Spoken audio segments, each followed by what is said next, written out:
It is because you are chosen. And that is because I believe the more you know, the more you function. The less you know, the less you function. What are familiar spirits? And how can one defeat them? Before I take you deeper, allow me to say this up front. Familiar spirits are ruthless. Familiar spirits are heartless, are merciless. And not because other diabolic spirits are not ruthless. They are. But familiar spirits, they take the cup. And if there be a spirit that I hate with passion, with everything that is in me, is what we call familiar spirit. In plural, familiar spirits. So what are they? Let's break it down. A normal definition will say familiar spirits is a spirit of a dead person or dead people invoked by another person so that they could receive guidance or prophecy from them. But what does the Bible say about familiar spirits? According to the Hebrew Bible, a familiar spirit is called a household servant. A household servant. And of course, there's a reason why the Bible will call a familiar spirit a household servant. Let's go to Leviticus 19 and we read verse 31. The Bible reads, "Regard not them that have familiar spirits," meaning they are people who have familiar spirits. "Neither seek after wizards to be defiled by them. I am the Lord your God."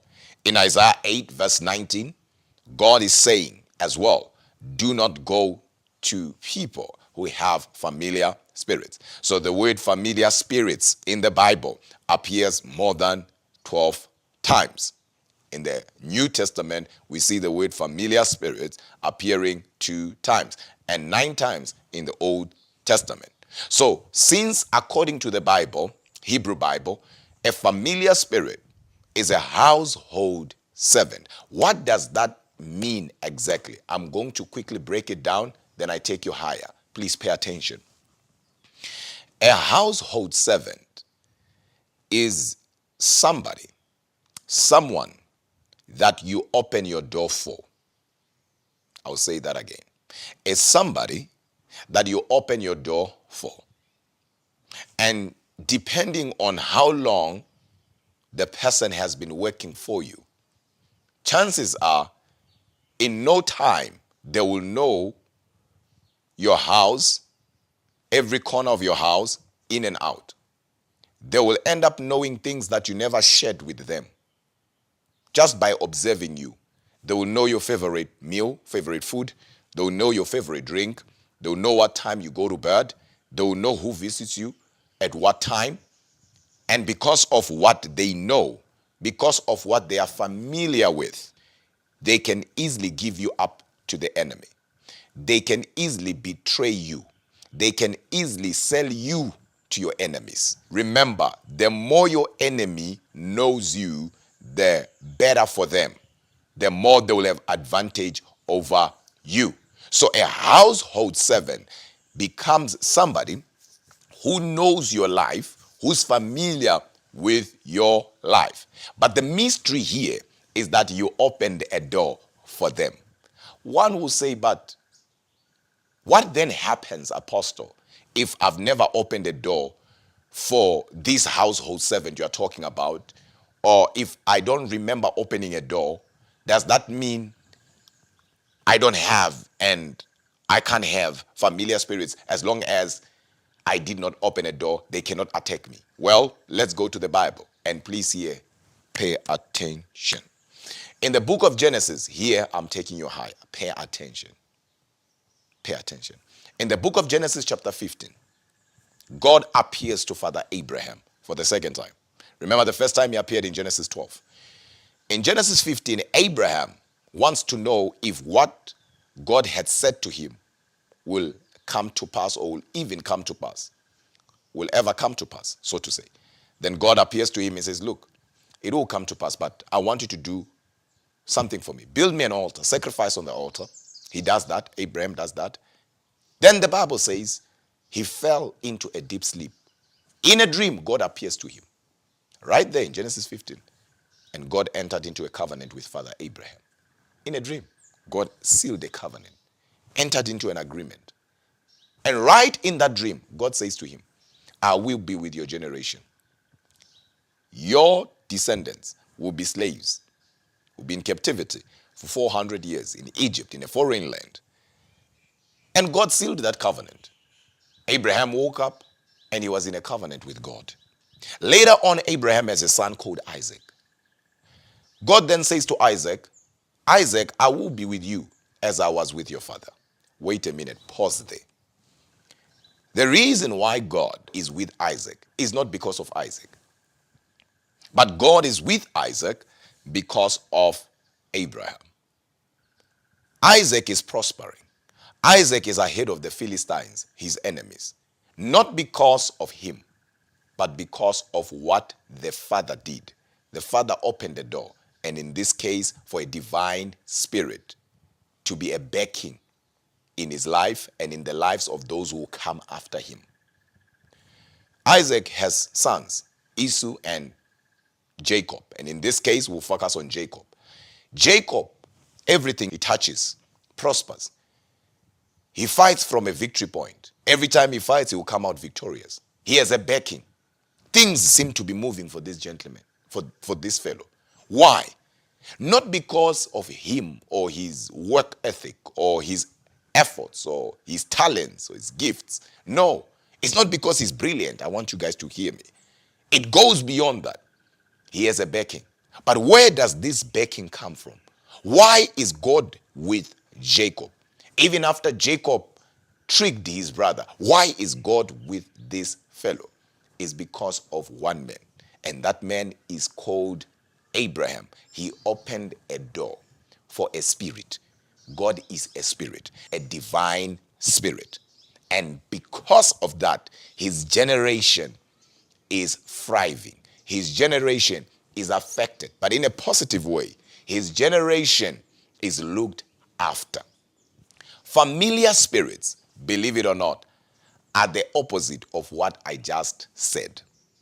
Just as God has sent to us, according to Hebrews 1 verse 14, ministering spirits, and of course angels. Angels are called ministering spirits in Hebrews 1 verse 14.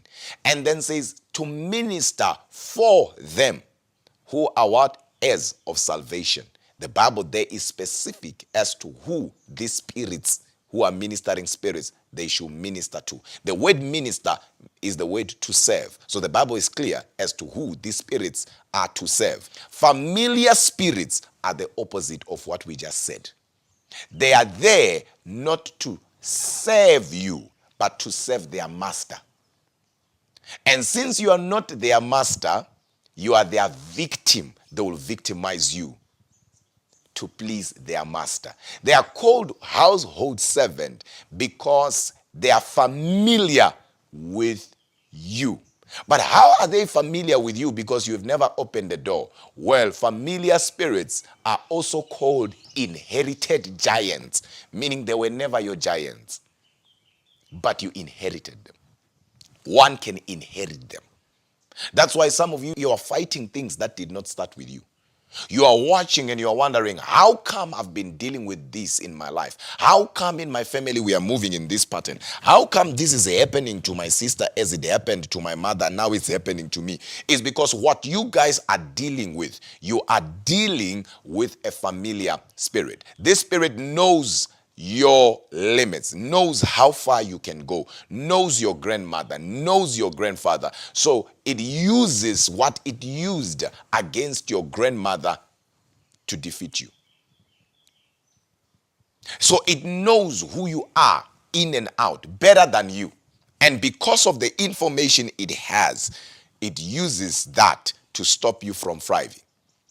That's why some of you don't understand that these spirits are called familiar spirits because they are familiar with their victim.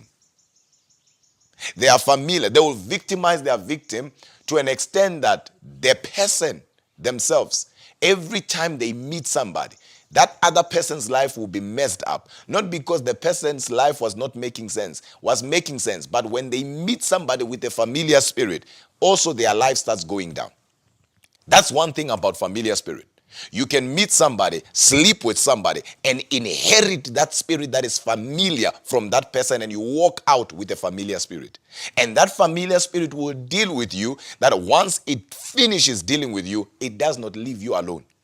It will go to those that are connected to you. Hence, I said it's ruthless. It does not harass you to an extent that when you feel like, you know what, I'm done, then the spirit goes, yeah, now I'm done. No. When you die, whoever is connected to you will inherit it. Hence, I hate this spirit with passion. And a lot of people have inherited familiar spirits from different people. And familiar spirits' duty, familiar spirits' number one job is to please its master.